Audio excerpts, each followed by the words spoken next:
শুক্রবার রাতে পার্টি নাকি কম্বল?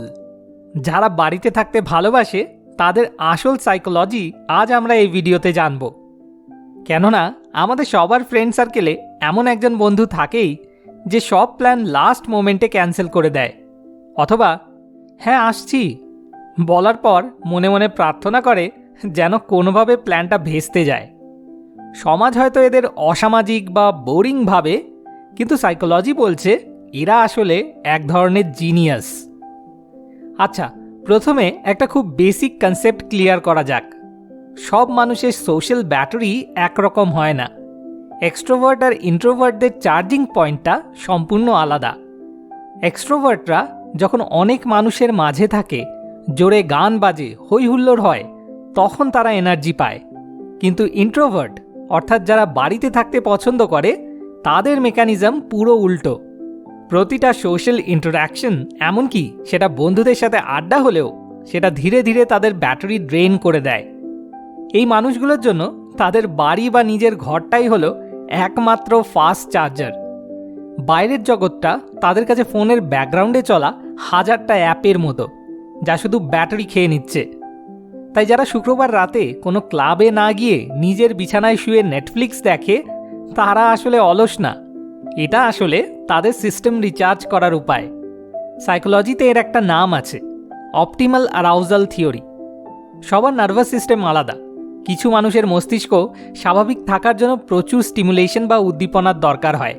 তারা ভিড়, শব্দ আর নতুন মানুষের মধ্যে নিজেদের খুঁজে পায়। কিন্তু কিছু মানুষের নার্ভাস সিস্টেম অনেক বেশি সেন্সিটিভ, তারা অল্পতেই ওভারলোডেড হয়ে যায়। ভারতের মতো দেশে যেখানে রাস্তায় বেরোলে ট্রাফিক, হর্ন আর কোলাহল, সেখানে এই মানুষগুলোর অল্পতেই ওভারলোড হওয়াটা খুব স্বাভাবিক। ধরা যাক মুম্বাইয়ের লোকাল ট্রেন বা কলকাতার নিউ মার্কেটের ভিড়। এই অতিরিক্ত নয়েজ, ট্রাফিক আর জোর করে করা স্মল টক সেন্সিটিভ মানুষদের নার্ভাস সিস্টেমের ভলিউম বাড়িয়ে দেয়। তাই তারা যখন বাড়িতে থাকে, তারা আসলে ভলিউমটা কমিয়ে একটা সহনীয় পর্যায়ে নিয়ে আসে। এর পেছনে একটা বিশাল সাইকোলজিক্যাল ফ্যাক্টর কাজ করে, যার নাম সেন্স অফ কন্ট্রোল বা নিয়ন্ত্রণের অনুভূতি। বাইরের জগতে কারোর কোনো নিয়ন্ত্রণ নেই। রাস্তায় জ্যাম, বসের ঝাড়ি বা বিয়েবাড়িতে এমন কোনো আন্টির সাথে দেখা হয়ে যাওয়া যে জিজ্ঞেস করবে, কিরে চাকরি বাকরি কিছু পেলি? এসব কিছুই কেউ কন্ট্রোল করতে পারে না। এই অনিশ্চয়তা বা আনপ্রেডিক্টেবিলিটি অনেকের জন্য সোশ্যাল অ্যাংজাইটি তৈরি করে। কিন্তু বাড়িতে, সেখানে ওরাই রাজা। লাইট কতটা উজ্জ্বল হবে, ফ্যান কতটা জোরে ঘুরবে, টিভিতে কি চলবে, সবটাই তাদের নিয়ন্ত্রণে। যারা হাইলি সেন্সিটিভ বা যাদের সোশ্যাল অ্যাংজাইটি আছে, তাদের জন্য এই কন্ট্রোলটা কোনো বিলাসিতা না, এটা তাদের মানসিক শান্তির জন্য অপরিহার্য। এর দারুণ উদাহরণ হলো গায়ক অরিজিৎ সিং। বলিউডের এত গ্ল্যামার, এত লাইমলাইট সব কিছু থাকা সত্ত্বেও তিনি বেশিরভাগ সময় থাকেন মুর্শিদাবাদের জিয়াগঞ্জে, তার নিজের বাড়িতে। তিনি স্কুটিতে করে বাজার যান, সাধারণ জীবনযাপন করেন। কেন? কারণ ওই পরিবেশটা তার নিয়ন্ত্রণে থাকে, যেটা মুম্বাইয়ের পাপারাজি কালচারে সম্ভব নয়। তার এই হোম বডি স্বভাবই তাকে মাটির কাছাকাছি রেখেছে এবং তার গানে সেই গভীরতা এনেছে। গবেষণা বলছে, যারা একা থাকতে বা বাড়িতে সময় কাটাতে ভালোবাসে, তারা অনেক বেশি ক্রিয়েটিভ এবং ইন্ট্রোস্পেক্টিভ হয়। যখন কেউ একা থাকে, মস্তিষ্ক বাইরের তথ্যের প্রসেসিং বন্ধ করে দেয় এবং ভেতরের চিন্তা শক্তিকে জাগিয়ে তোলে। তাই রাত 2টোর সময় যারা একা ছাদে বসে থাকে বা নিজের ঘরে বসে বই পড়ে, তাদের মস্তিষ্ক আসলে ডিপ ওয়ার্ক মোডে থাকে। ওটা অলসতা না, ওটা ক্রিয়েটিভিটির ইনকিউবেশন পিরিয়ড। আমরা অনেকেই রাস্কিন বন্ডের কথা জানি। ভারতের অন্যতম সেরা এই লেখক চাইলে দিল্লিতে কোনো জাঁকজমকপূর্ণ জীবন কাটাতে পারতেন, কিন্তু তিনি বেছে নিলেন মুসৌরির ল্যান্ডোরের এক শান্ত কুটির। তিনি প্রমাণ করেছেন যে হাইলি সেন্সিটিভ লোকেদের ক্ষেত্রে ক্রিয়েটিভিটির জন্য কোলাহল না, বরং পাহাড়ের নিস্তব্ধতা আর নিজের ঘরটাই সেরা। তার বেস্টসেলার গল্পগুলো কোনো পেজ 3 পার্টিতে বসে লেখা হয়নি, লেখা হয়েছে তার জানলার পাশে বসে। আজকাল সোশ্যাল মিডিয়া, বিশেষ করে ইনস্টাগ্রাম খুললেই মনে হয় সবাই খুব হ্যাপেনিং লাইফ লিড করছে। মানালি ট্রিপ, গোয়া ভ্যাকেশন, এইসবের পাশে এই মানুষগুলোর জীবন দেখলে মনে হয় ইস, এর জীবনটা কি বোরিং। কিন্তু সাইকোলজি বলছে এটাকে বলে লো স্টিমুলেশন প্রেফারেন্স, অর্থাৎ খুশি থাকার জন্য বাইরের দুনিয়ার দামি এন্টারটেইনমেন্টের দরকার নেই। এদের ইনার ওয়ার্ল্ড বা ভেতরের জগৎটাই এতটাই সমৃদ্ধ যে এক বাটি ম্যাগি আর একটা ভালো ডকুমেন্টারি এদের জন্য যথেষ্ট। এটাকে সমাজ লোনলিনেস বলতে পারে, কিন্তু আসলে এটা হলো সলিটিউড।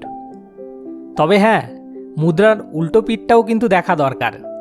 সবসময় বাড়িতে থাকা কি ভালো? মাঝে মাঝে মানুষ বাড়িতে থাকে শান্তি পাওয়ার জন্য না, বরং পালানোর জন্য। ডিপ্রেশন বা সোশ্যাল অ্যাংজাইটি অনেক সময় কানে ফিসফিস করে বলে, বাইরে গিয়ে কি হবে, এর চেয়ে বরং কম্বল মুড়ি দিয়ে শুয়ে থাকি। তাই নিজেকে প্রশ্ন করা দরকার, কেউ কি বাড়িতে থাকছে কারণ এটা তাকে এনার্জি দেয়, অর্থাৎ নিজেকে রিচার্জ করার জন্য, নাকি সে বাড়িতে থাকছে কারণ সে বাইরের জগৎকে ভয় পাচ্ছে, অর্থাৎ অ্যাভয়েডেন্সের জন্য? যদি প্রথমটা হয় তবে সেটা পিস, আর যদি দ্বিতীয়টা হয় তবে ঘরটা একটা কেজ বা খাঁচা হয়ে উঠতে পারে। কিন্তু যারা কোনো গিল্ট ছাড়াই প্ল্যান ক্যান্সেল করতে পারে এবং শনিবারে একা কফি হাতে জানলার পাশে বসে অনাবিল আনন্দ পায়, তাদের ভয়ের কিছু নেই। আমরা এখন এই ভিডিওর একদম শেষ পর্যায়ে, তো এবার এই পুরো বিষয়টাকে সাম আপ করা যাক। নাম্বার 1, এদের নার্ভাস সিস্টেম আলাদা, তাই রিচার্জ হওয়ার পদ্ধতিও আলাদা। নাম্বার 2, এদের বাড়ি এদের সেই কন্ট্রোল দেয় যা বাইরের জগৎ দিতে পারে না। নাম্বার 3, একা থাকা মানেই একা হয়ে যাওয়া না, এটা নিজের ক্রিয়েটিভিটিকে সময় দেওয়া।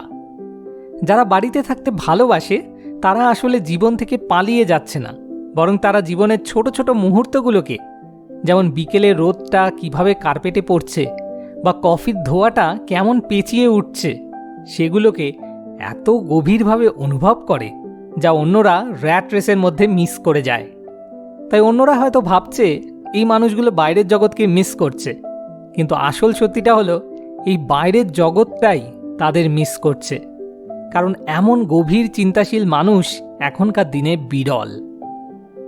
যদি তুমি নিজের সাথে এই মানুষগুলোর মিল খুঁজে পাচ্ছ, তাহলে তোমার সেই বন্ধুকে এই ভিডিওটা শেয়ার করো যে জোর করে তোমাকে পার্টিতে নিয়ে যেতে চায়, আর বুঝিয়ে দাও যারা বাড়িতে থাকে তারা বোরিং না, তারা জাস্ট লিমিটেড এডিশন। নমস্কার।